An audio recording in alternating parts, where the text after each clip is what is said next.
Hello guys, welcome back to my YouTube channel and welcome back to another video. आज की video में मैं आपको ये बताऊंगी कि ड्रामा सीरियल ऐश के जुनून में आगे क्या होगा। गाइस, जैसा कि आप देख चुके हैं कि ये सबसे अच्छी चीज़ हो चुकी है कि राहिम को पता चल गया है कि एमन अब मेडिसिन जो खा रही थी वो किस चीज़ की थी, और उसे ये भी पता चल चुका है कि जो अब एमन को मेडिसिन दी थी वो किसने दी थी, यानी उसकी स्टेप मदर ने दी थी। और उसी मेडिसिन की वजह से उसकी जो मेमोरी थी वो लॉस हो चुकी थी, उसे कुछ भी याद नहीं आ रहा था। और ये चीज़ सोच के बहुत ज़्यादा खुश थे जो एमन के ससुराल वाले हैं, यानी जो शहरोज़ है और उसकी जो स्टेप मदर है वो बहुत ज़्यादा खुश थी। और उसे इस बात का भी दुःख अब इस उसे इस बात का बहुत ज़्यादा दुःख हो चुका है कि ऐसा क्यों हुआ, यानी शहरोज़ को इस बात का बहुत दुःख है कि ऐसा क्यों हुआ है कि राहिम को इस बात का पता क्यों चल गया है। और उसकी स्टेप मदर भी बहुत टेंशन में है कि अब तो इनका राज़ खुल जाएगा। अब आगे क्या होगा कि जो एमन है उसको जो सारी चीज़ें थी आहिस्ता-आहिस्ता याद आ जाएँगी, यानी उसे थोड़े-थोड़े सीन में उसे ये याद आ जाएगा कि जब वो उधर थी, ऑफ़िस में थी, और उसके साथ जब वो वापस उनके घर आ गई थी तो उसके साथ क्या हुआ था और कैसे हुआ था। उसे ये सारा सीन आहिस्ता-आहिस्ता करके याद आ जाएगा, और इस बात पे जो राहिम है वो बहुत खुश होगा, और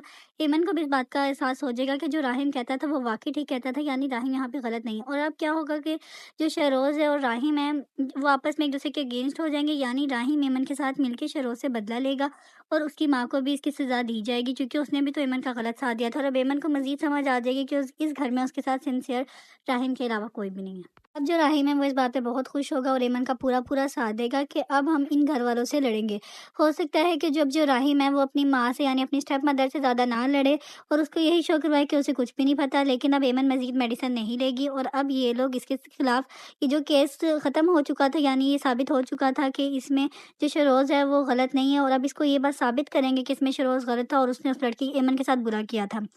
thank you so much for watching my video. अगर तो आपको मेरी वीडियो अच्छी लगी है तो इसको लाइक कर दें और मेरे चैनल को सब्सक्राइब कर दें, और मेरी वीडियो का नेक्स्ट टॉपिक क्या होना चाहिए कमेंट सेक्शन में बता दें, और आप इस ड्रामे के बारे में क्या आपके कमेंट्स हैं और आप क्या सोचते हैं, let me know in comment section.